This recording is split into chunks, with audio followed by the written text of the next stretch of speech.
국어를 생각했을 때 너 스스로 부족한 게 뭐야? 라고 물어보면은 시간이 좀 부족해요. 그리고 비문학이 좀 약한 것 같아요. 라고 얘기를 해. 근데 이거는 부족한 게 아니죠. 이거는 그냥 편상이에요. 내가 진짜 좋은 학원 찾는 것보다 훨씬 중요해요. 이거를 알아야 거기에 맞는 학원을 찾는 거잖아요.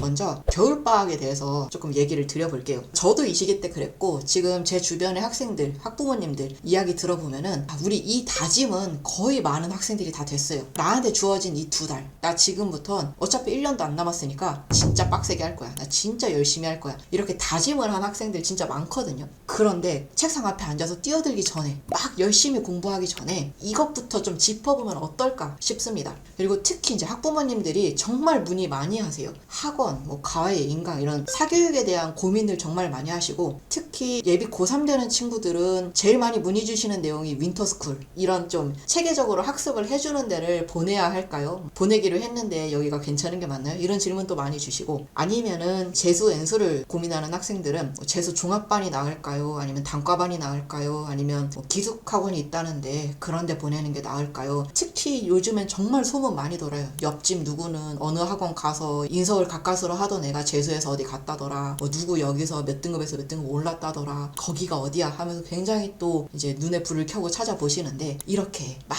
알아보기 전에 우리 한 번만 이거를 생각을 해봅시다. 결국 공부는 학생이 하고 시험도 학생이 보니까 이 시기가 되면은 우리 어차피 열심히 하기로 마음을 먹었어. 그러면 뭘 열심히 할 건지를 생각을 해봤으면 좋겠거든요. 그래서 지금 모의고사 시험지 펼쳐두고, 이번에 수능을 봤다면 수능 시험지 두고, 내가 지금 과목별로 뭘 해결해야 될지, 뭐가 부족한지 이거 한번 파악을 해봤으면 좋겠어요. 이거는 누군가가 하기가 정말 어려워요. 똑같이 3등급이어도 이 친구가 5등급이었다가 3등급이 된 학생이 있고 1등급이었다가 3등급으로 떨어진 3등급이 있어요. 아니면 꾸준히 3등급인 친구가 있고, 같은 3등급이어도 학생마다 너무 상황이 다르기 때문에 단순히 3등급이라고 해서 너 지금 이거 해야 되네 라고 쉽게 말하기가 어렵습니다. 내가 진짜 부족한 게 뭔지는 사실 내가 알아요. 학생은 알 수 있어요. 그러니까 그거를 한번 좀 파악을 해봤으면 좋겠는데, 제가 고3 때까지 공부 시간이면 시간, 공부량이면 공부량, 정말로 열심히 한 거 하나만큼은 전국에 그 누구랑 대결을 해도 자신 있거든요. 그래서 그 생각도 해요. 만약에 제가 고3 때 그렇게 해서 제가 이제 원했던 메디컬이나 이런 학교를 첫 해에 갔으면 좀 그 부분에 대해서는 오만했을 것 같아요.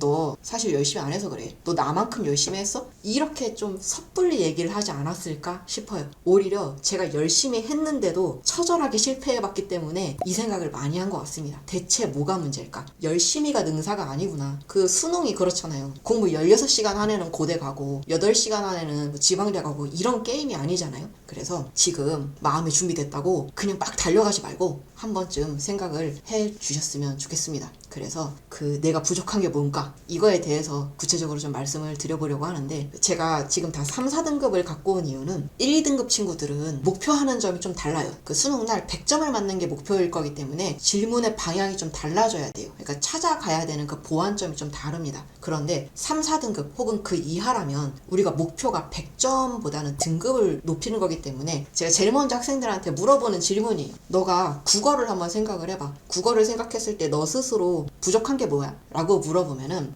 국어 한 4등급, 3등급 친구면 저는 국어 볼 때 시간이 좀 부족해요. 그리고 비문학이 다른 거에 비해 좀 약한 것 같아요. 문학은 그래도 괜찮은데 거의 다 맞을 때도 있는데 어렵거나 이러면 한두 개 틀릴 때도 있어요. 라고 얘기를 해. 근데 이거는 부족한 게 아니죠. 이거는 그냥 현상이에요. 이 친구만 그런 게 아니에요. 누구나 다 그 등급 대 친구들은 시간도 부족하고 특히 비문학 많이 약해요. 그 다음에 문학도 당연히 틀리는 문제가 있겠죠. 문학이 완벽한데 3, 4등급 잘 안 나오거든요. 그래서 이런 거 말고 이렇게 내 현상을 말하는 게 아니라 내가 지금 진짜 국어에 대해서 부족한 거, 이거를 한번 곰곰이 생각을 해봤으면 좋겠거든요. 이거 해결되면은 진짜로 수능날 극복할 수 있어요. 근데 여기에 대해서 스스로 한번 생각을 안 해보고 그냥 무작정 열심히만 하면은 수능날 또 아쉬울 수 있어, 결과가. 그래서 막 너무 거창하게 생각하지 말고 내가 지금 생각하는 내 부족한 부분들, 보완해야 될 부분들을 하나하나 미션 클리어하듯이, 그러면 수능날 자동으로 점수는 올라갈 것이다. 이렇게 전략을 조금 바꿔보면 어떨까? 생각을 좀 바꿔보면 어떨까 싶습니다. 수학도 3, 4등급 친구한테 물어보잖아요. 그러면 제가 개념이 약해요. 이런 대답은 잘 안 나와요. 3, 4등급이라면 아마도 3점짜리에서도 틀릴 수 있어요. 지금 이런 게 틀려줘야 나올 수 있는 등급이거든요. 그럼 내가 예를 들어서 뭐 9번, 10번, 11번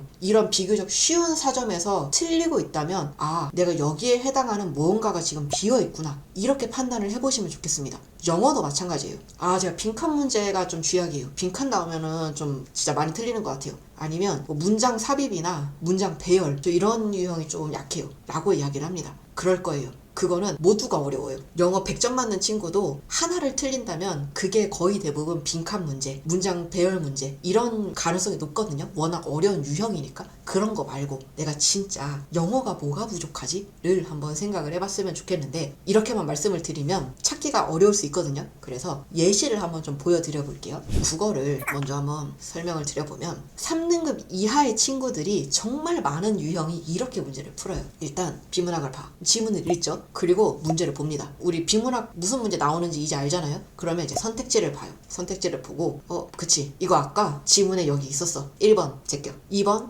이것도 아까 지문 여기에 있어. 제껴. 이렇게 소거법으로 가죠. 그러다가 마지막에 한 2개 정도 남기고 헷갈리는 경우가 있어요. 3번, 4번 둘 중에 하나가 답인데 지문을 계속 돌아가. 지문으로 돌아가서 어떻게든 선택지를 확인을 하려고 하거든요. 이 방식이 운이 좋으면, 그러니까 그날따라 특히 국어는 내가 컨디션이 좋은 날이 있어요. 좀 내가 이해가 잘 되는 지문 내용이야. 이러면 문제도 툭툭툭 풀립니다. 근데 그게 아니야. 그 지문 내용도 좀 뭔 말인지 모르겠고 그날따라 좀 글이 잘 안 들어와. 이러면은 한두 문제에서 이렇게 막혀버리면 뒤에 시간은 시간대로 부족하고 문제는 계속 안 풀려요. 이게 반복되는데 그럼 학생들이 무슨 생각을 하냐면 아, 내가 문제풀이를 조금 더 열심히 해야겠다, 이렇게 자꾸 결론을 내려요. 그래서 지금부터 막 모의고사 기출문제 놓고 정말 열심히 풀거든요. 근데 그러기 전에 이거가 되는지 혹시 한번 확인을 해봤으면 좋겠어요. 우리가 이제까지 어떤 기출이든 상관없어요. 기출문제 비문학을 아무거나 한번 펼쳐보세요. 우리 모의고사 스타일은 항상 이 방식으로 글을 쓸 수밖에 없거든요. 첫 문단에서 혹은 두 번째 문단까지, 그러니까 서론에서 요 중심화제를 던져줘요. 핵심이 되는 중심화제를 던져줍니다. 예를 들어서 이 지문 같은 경우는 신고전주의라는 핵심 화제에 대해서 나는 앞으로 설명을 할 거야 라고 무조건 서론에 던져줍니다. 그리고 앞으로 이 신고전주의에 대해서 어떻게 설명을 해나갈 건지 굉장히 많은 힌트를 이 첫 문단에 담고 있어요. 그거를 내가 파악할 수 있으면 뒷지문을 거기에 집중해서 읽어 내려가면 돼요. 근데 만약에 내가 그걸 못 찾았어, 내가 첫 번째 문단을 봤는데 여기서 핵심이 뭔지를 모르겠어 라고 한다면 뒷지문을 읽어도 계속 곁다리 짚을 가능성이 크거든요. 글씨만 읽고 있을 가능성이 커요. 그럼 문제를 풀 때 당연히 너무 어렵겠지. 그래서 지금 우리 겨울방학 이제 막 시작했으니까 아직 시간 좀 있으니까 이거를 한번 좀 확인을 해봤으면 좋겠습니다. 내가 모의고사를 아무거나 펼쳐놓고 첫 번째 문단을 봤을 때 내가 이런 식으로 중심 화제가 뭔지 찾아낼 수 있어? 그 중심 화제를 포함하고 있는 이 글의 주제가 뭔지 한번 찾아낼 수 있어? 이렇게 두 개가 가능하다면 앞으로 어떻게 글이 전개가 될지 예상해 볼 수 있어? 내가 예상한 대로 진짜 글의 뒷부분이 쓰여지고 있어. 그러면 잘 찾아낸 거예요. 나는 글 읽기는 지금 제대로 되고 있구나, 독해는 제대로 되고 있구나. 근데 만약에 이게 안 된다? 그러면 아, 내가 지금 국어 독해가 아직 안 되고 있네. 문제풀이가 중요한 게 아니라 일단은 독해 실력부터 좀 쌓아봐야겠다 라고 이 독해 연습부터 조금 시작을 해볼 것 같습니다. 문학 같은 경우는 예를 들어서 고전시가가 나왔는데 읽는 거 자체가 아직 좀 버거워. 옛날 표현들, 이런 표현들이 한국어로 잘 안 와다. 이거는 하나 갖다 놓고 연습을 하면 얘는 금방 해결돼요. 만약에 내가 고전소설이 쥐약이야 라고 한다면 아마도 높은 확률로 등장인물이 너무 많이 등장해서 일 가능성이 높아요. 조그만한 지문 안에 여러 사람이 나오다 보니까 이 내용 파악이 잘 안 돼서 고전소설을 틀릴 가능성이 높거든요.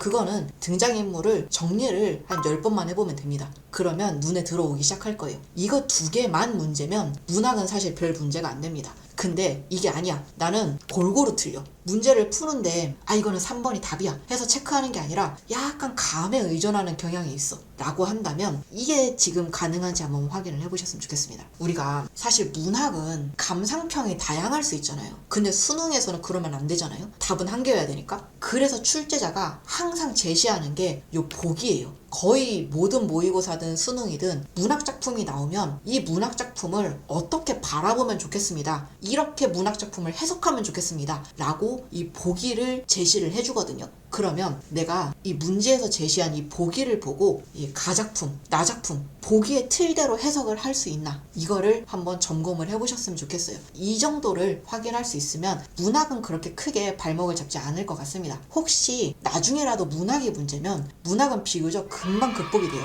문제는 비문학이거든요. 그래서 이번 겨울방학 때 내가 국어가 아직 조금 등급이 낮다면 비문학을 해결하는 그 방법, 내가 진짜 비문학에서 지금 문제가 뭔지 거기에 집중을 한번 해보시면 어떨까 싶습니다. 자, 이제 그러면 수학 말씀을 드려볼게요. 수학은 사실 우리가 등급이 조금 낮다면, 제 생각에 한 5등급 이하 친구들이라면 이 고민을 먼저 좀 할 것 같아요. 내가 수학을 잡아야 될지 말아야 될지, 우리 지금 수능이 이제 1년이 좀 안 남았기 때문에 이 고민을 하는 친구들이 은근히 있습니다. 내가 수학이 완전 노벤데 내가 수포자였어가지고 수학을 안 했는데 그냥 수학 하지 말고 다른 과목 하는 게 차라리 낫지 않을까? 이런 생각을 하는 친구들이 있습니다. 그래서 굉장히 많이 하는 고민이고 할 법한 고민이기 때문에 먼저 이 부분에 대해서 말씀을 드리고 싶어요. 근데 이런 질문을 하잖아요. 그러면은 어떻게 대학 입시를 준비하면서 그 대형 과목을 하나를 빼냐? 그거는 좀 무책임한 거 아니냐? 어떻게든 끝까지 잡고 가야지 라고 하는 사람들이 있거든요. 근데 저는 그것 때문에는 망설임의 이유가 되진 않았으면 좋겠어요. 개인마다의 입시 전략이거든요. 우리 혹시 정시를 써보신 분들은 진짜 잘 알겠지만, 와, 내가 모의고사 2점수를 맞았는데 이 정도 대학밖에 못 간다고? 대학의 문턱이 이렇게 높은 거였나? 를 조금 느끼게 돼요. 그러면은 그냥 논술로만 대학 가는 학생들 있잖아요. 되게 부러워요. 수능 이렇게 잘 봐도 연대 못 가는데 쟤는 논술 하나 잘 봐서 연대를 가네? 이런 생각이 들거든요. 근데 그 학생이 잘못된 게 절대 아니잖아요. 그 학생은 그 전형을 자기의 입시 전략으로 세운 거예요. 그래서 개인마다 입시 전략들은 다 다르니까 내가 선택하는 겁니다. 내가 수학을 차라리 하지 않는 게, 그래서 그 시간에 다른 과목을 더 열심히 해서 등급을 높이는 게 나한테 좀 더 유리하겠다 싶으면 그렇게 선택을 하시면 됩니다. 다만 이 두 개를 조금 고민을 같이 고려해 주셨으면 좋겠어요. 내가 가고 싶은 대학이 수학을 얼마나 반영하는지는 중요합니다. 내가 여차해서 정시로 대학을 갈 수도 있고, 아니면 내가 생각하는 수시 전형이 있는데 그 대학에서 수학을 반영을 하는지 안 하는지는 굉장히 중요해요. 이게 작년에는 반영 안 했어요. 하지 말고, 대학 입시 요강은 매년 조금 바뀔 수 있거든요. 그래서 아무리 늦어도 3월쯤에는 각 대학에서 입시 요강 다 확정 나니까 내가 가고 싶은 대학 한 두세 개 정도는 최소 유심히 보고 있다가 확정 나는 거 보고, 아 진짜 수학 필요 없네? 라고 하면 그때 빼도 될 것 같습니다. 만약에 내가 진짜 죽어도 이 대학 가고 싶은데 수학을 봐야 된대. 그러면 해야지. 어떻게? 내가 이 대학 가려고 공부를 하는 건데. 한번 고려를 해주셨으면 좋겠고, 그 다음에 다른 과목이 만약에 국어 영어가 3등급 정도는 나와 라고 하면 수학을 노라고 하기가 너무 아쉬워요. 국어 영어가 현재 3등급, 공부하면 2등급까지 1등급까지 노려볼 수 있는데 수학을 아예 놔버리면 갈 수 있는 대학이 굉장히 적어지거든요. 이런 학생들이면은 조금 무리해서라도 수학 잡았으면 좋겠어요. 그래서 최소한 수학 한 3등급까지는 어떻게든 만들어 봤으면 좋겠거든요. 근데 아니야, 내가 국어랑 영어도 지금 4등급 이하야 라고 하면 네, 수학까지 다 같이 건드리는 게 현실적으로 시간이 좀 많이 필요한 거는 맞습니다. 그래서 내가 만약에 지금 수능 1년 남은 시점에 수학이 완전히 상황이 어렵다 라고 하면 이 두 가지를 판단을 하셔서 최종 결정을 해보셨으면 좋겠습니다. 그리고 이제 나는 아니야, 나는 열심히 할 거야 수학 라고 하는 학생들이라면, 아까 계속 말씀을 드렸던 것처럼 내가 지금 수학에서 진짜 부족한 게 뭐지? 그거 한번 찾아봅시다. 그게 내가 진짜 좋은 학원 찾는 것보다 훨씬 중요해요. 이거를 알아야 거기에 맞는 학원을 찾는 거잖아요. 그러니까 내가 지금 수학에서 뭐가 문제지? 이거를 활용했으면 좋겠어요. 내가 지금 예비 고3이야. 그러면 작년 고3 3월 모의고사 기출문제 한번 풀어보셨으면 좋겠어요. 만약에 나 재수 혹은 N수야 라고 하면 이번에 본 수능 문제 한번 펼쳐봅시다. 그래서 내가 지금 어떤 문제 유형을 틀리고 있는지 먼저 한번 확인을 해보세요. 내가 만약에 3점짜리에서도 미스가 나. 그러면 이거는 개념 부족입니다. 이거는 뭐 빼박이에요. 개념 공부해야 돼요. 그게 아니라 3점까지는 무난하게 다 맞아. 4점부터가 문제야 라고 하면은 내가 4점 중에서도 어떤 4점을 틀리는지를 한번 확인을 해봐야겠죠. 우리가 사실 영어 이런 거는 해석이 되냐 안 되냐로 좀 직관적으로 알 수 있는데, 수학은 개념을 안다는 게 대체 뭐지? 라는 궁금증이 계속 생길 수 있어서 구체적으로 예시를 조금 들어볼게요. 중1 입학하면 제일 먼저 배우는 소인수분해 관련 문제입니다. 만약에 내가 이런 문제를 만났어. 그러면 여러분이 생각할 때 일단 첫 번째로 갖고 있어야 되는 개념이 뭘까요? 일단 소인수가 뭔지 알아야겠죠? 그 다음에 약수가 뭔지를 알아야겠죠? 그래야 이거 풀 수 있겠죠? 내가 각각의 개념을 알고 있는지, 소인수가 뭔지, 약수가 뭔지 알고 있는지, 그리고 이거 소인수 분해할 수 있는지를 점검해 보면 됩니다. 중학교 1학년 거를 예시로 들면 이런 식으로 개념을 알고 있는지를 확인을 해주셨으면 좋겠어요. 뭔지 알 것 같아 라고 하는 학생들을 위해서 미분 문제를 예시로 한번 들어볼게요. 이 미분 문제를 잔뜩 풀다가 이 문제를 딱 보잖아요. 그러면 그 학생들 중에 진짜 무의식적으로 fx는 3차네? 개수 3분의 1이겠다. 그 다음에 여기서도 x가 2로 갈 때 값이 있네? 그러면은 x-2의 제곱을 갖고 있는 함수겠네. 이렇게 시작하는 학생들이 있거든요. 그냥 약간 무의식적으로 나와요. 근데 내가 방금 푼 요 fx가 3차 함수라는 거, 개수가 3분의 1이라는 거 어떻게 나왔지? 그냥 암기해서 푼 거 말고 왜 나왔는지 내가 설명할 수 있나? 나 진짜 알고 있나? x-2의 제곱을 인수로 갔는데 왜 인수로 얘가 갖고 있는지 진짜 알아? 를 이런 걸 점검을 해보는 게 내가 개념을 잘 알고 있는지 확인하는 방법이거든요. 그리고 이 답지를 보면은 문제 풀이가 쭉쭉쭉쭉 써져 있잖아요. 근데 제가 제일 답답했을 때는 여기서 여기 넘어가는 거 알겠고 여기서 여기 넘어가는 건 알겠어. 근데 여기서 여기가 왜 넘어가는지를 모르겠어 라는 부분들이 있어요. 그 부분들을 얼마만큼 해결할 수 있느냐가 수학의 관건이거든요. 한번 점검을 해보셨으면 좋겠습니다. 그 다음 영어를 볼게요. 제가 영어에서 스스로 한번 짚어봤으면 하는 부분은 이렇게 크게 4가지입니다. 만약에 내가 4등급 이하의 학생이면은 듣기에서도 지금 미스가 나오고 있을 거라고 생각을 해요. 우리 듣기가 17문제잖아요. 배점으로는 37점이에요. 듣기만 다 맞아도 37점을 안고 가는 거거든요. 그래서 이번 겨울방학 때 반드시 듣기는 해결이 된 상태로 3월 모의고사를 봤으면 좋겠습니다. 듣기는 비교적 쉽게 해결할 수 있어요. 틀린 거 다시 한번 들어보고 스크립트에 나와 있는 단어 열심히 외우면 듣기 해결할 수 있거든요. 그래서 내가 혹시 듣기에서 문제가 되고 있진 않은지 한번 체크를 해주시고 그 다음은 단어, 문장 해석 이 2가지에 조금 초점을 맞춰 보셨으면 좋겠습니다. 내가 지금 목표가 1등급이야 라고 하면은 문장 해석도 해석인데 내가 해석한 게 그래서 뭘 말하고 있는데 까지 한번 고민을 해보셨으면 좋겠어요. 고2까지는 그래도 그렇게까지 막 추상적이진 않아요. 근데 고3이 되면 지문의 내용이 굉장히 좀 추상적이거든요. 그래서 단순히 해석만 하지 말고 그래서 결과적으로 이 지문이 말하고자 하는 핵심이 뭐지? 여기까지 한번 가보셨으면 좋겠습니다. 근데 내가 만약에 지금 3등급 이하야 라고 하면 일단은 요거 2개부터 한번 체크를 해봅시다.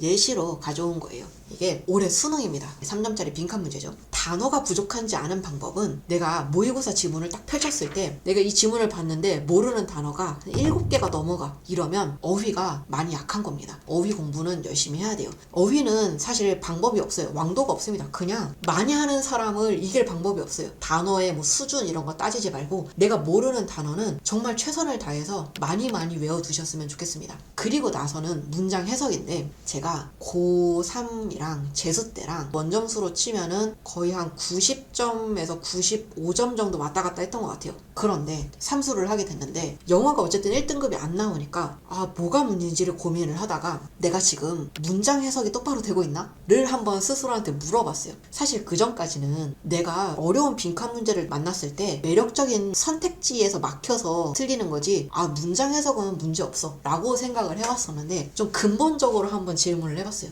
내가 사실 좀 감으로 읽은 거 아닌가? 대충 이렇게 쭉쭉쭉 읽다 보면은 그래 뭔 말을 말하는지는 알겠어. 어림짐작으로 답을 체크하고 있었던 건 아닌가? 라는 생각이 들어서 한번 진짜 제대로 해석을 해봤어요. 뭐야 내가 지금 영어 해석이 똑바로 안 되고 있었다는 거야? 그래서 그때 저는 개인적으로 되게 큰 충격이었어요. 그래서 내가 지금 영어가 3등급 이하라면 이것부터 한번 해봤으면 좋겠어요. 우리 문장 해석이 자유롭지 않은데 문제를 잘 푸는 건 불가능하잖아요. 그래서 그냥 어림짐작으로 풀지 말고 우리 특히 예비 고3 친구들은 고2까지는 점수가 잘 나올 수 있어요. 근데 고3이 되면 지문 난이도가 확실히 높아집니다. 굉장히 추상적이어져요. 그러면 문장 해석이 똑바로 안 되면 이 단어를 대충 조합해서 답을 찾는 거에는 이제부터는 한계가 생기거든요. 그러니까 내가 이 모의고사 문장 하나하나를 제대로 해석을 하고 있는 게 맞는지 우리 지금 문제를 많이 풀 필요가 없어요. 내가 이거 점검해보는 게 훨씬 더 도움이 됩니다.